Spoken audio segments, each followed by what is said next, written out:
Hello, New Prospect. Welcome to RTB 2021 for January 25th, 2021. Hope you're doing well. Hope you've had a great day so far.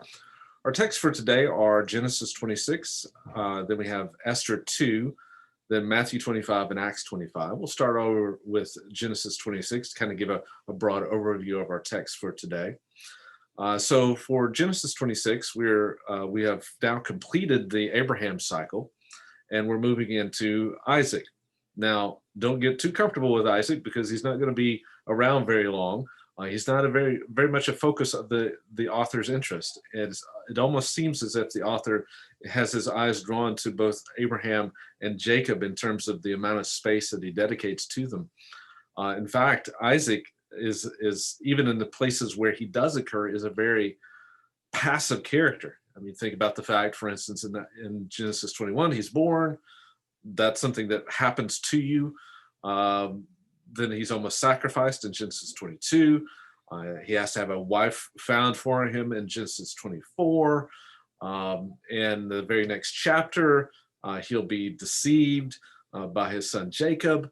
So everything seems to be happening to him. The one chapter where he actually does something is this one in Genesis 26. And yet, even in Genesis 26, we see that that Isaac is not the best character, you could say. He's doing something that very much recalls Abraham's own actions in passing his wife Sarah off as his sister. Here, Isaac does the same thing with Rebecca, and in a very similar way. Abraham does it twice, by the way, and here is Isaac doing it once himself. One thing to draw your attention to in the text is that as we see throughout the book of Genesis, particularly in the patriarchal narratives, that promise given to Abraham is reiterated with every single one of his descendants. And it is here once again reiterated to Isaac. And this is because this is in that context of Isaac and Abimelech and the problems that Isaac is finding with Abimelech here. And here's the promise in verse 4: I will multiply your descendants as the stars of the heaven. Again, recalling that promise given all the way back in Genesis 15. And give your descendants all these lands, and by your descendants all the nations of the earth will be blessed. Going back to Genesis 12. So here we have those promises given to Abraham being reiterated. And why is all this done? It's because Abraham obeyed me and kept my charge, my commandments, my statutes, and my laws. It's because of Abraham's faithfulness that God is extending this promise to his offspring, to Isaac. So, interesting story here in Genesis 26, but once again, it shows the faithfulness of God to his promises. Moving on to Esther, we have the story of Esther starting in earnest here, as Esther is chosen as the one to replace the recently deposed Queen Vashti, who did not please the emperor of Persia, and Esther ends up becoming the queen. One thing that's to note about Esther as a character in the story, she of course is being raised up by God specifically for a purpose to save his people.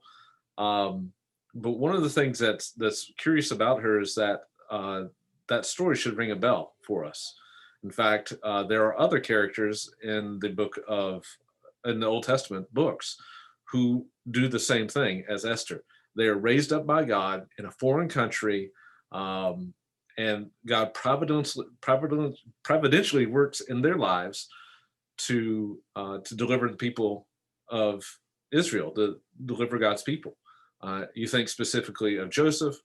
You can also think of Daniel, who are, again, both of those characters, Joseph in Egypt, Daniel in Babylon, Esther in Persia, raised up by God. God works providentially through them, through their faithful actions, and God uses them to deliver his people. So it's an interesting character study here between Esther and, say, Daniel and Joseph.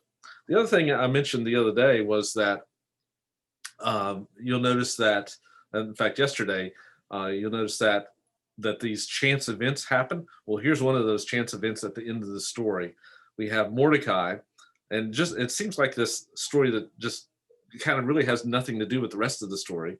But Mordecai was sitting at the gate, and he figures out the king's gate, and he figures out that there's this plot against the king, Ahasuerus, and he makes this plot known.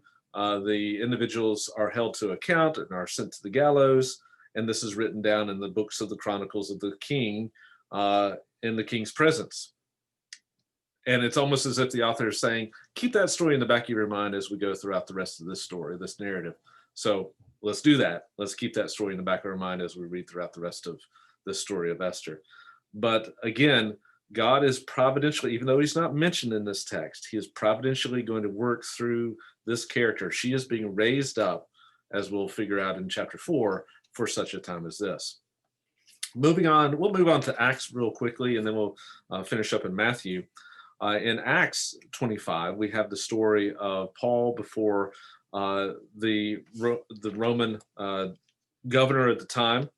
And let's turn there, point out a few things about this text. So if you remember in chapter 24, he's before Felix, and Felix is succeeded by a man named Festus. And Felix left Paul imprisoned, and now Festus is trying to figure out what to do with Paul.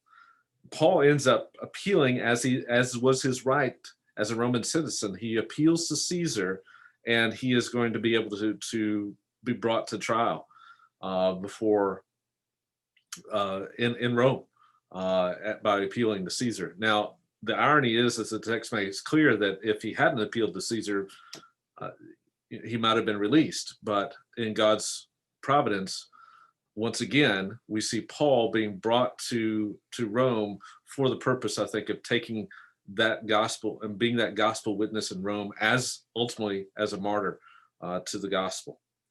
Paul will eventually then is going to be taken to Caesarea. This is talking about Caesarea Maritima, which is a city on the coast that Herod had actually constructed. Herod the Great had constructed this great, vast seaport there on the coast, a coast which has no natural seaports along the Levant, along the coast of Palestine, Syria, Palestine. And he created this. He built this seaport. Well, it becomes a major city. Paul's taken there. He appears before Festus, and Festus just so happens to have this visit from King Agrippa, who is a Herodian king, in loose quotes, over the Jews. And Agrippa had been visiting with Festus, and Festus is going to ask Agrippa for his opinion on what to do with Paul. And Paul will eventually appear before Agrippa and make his defense before Agrippa in chapter 26. So last chapter for our today is chapter 25 of Matthew, and this is continuing what is known as the Olivet Discourse of Jesus. It's a series of teachings, again, during Holy Week, where Jesus is talking about last things, about eschatology, and we talked about this yesterday. And we have some similar themes here in his eschatological addresses here. The coming judgment is one of those themes.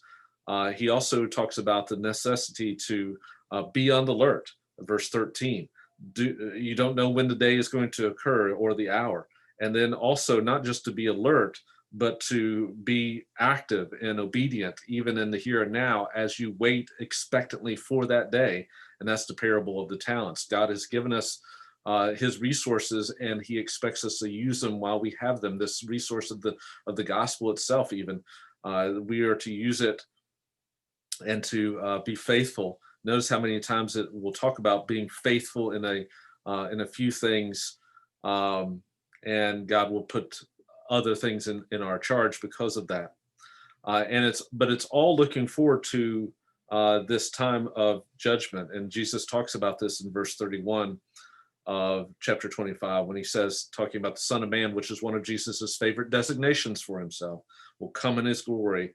I think referring back to Daniel chapter 7 here, and along with the angels with him, and he will sit on his glorious throne. And he's not there just to rule. He's on that throne to bring judgment. And all the nations will be gathered to him. And he will separate them as one separates the sheep from the goats.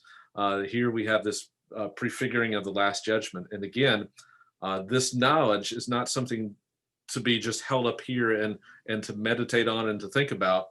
It is something that should affect our lives, and it should affect our lives by being faithful and being on the alert, living with urgency, living with expectancy.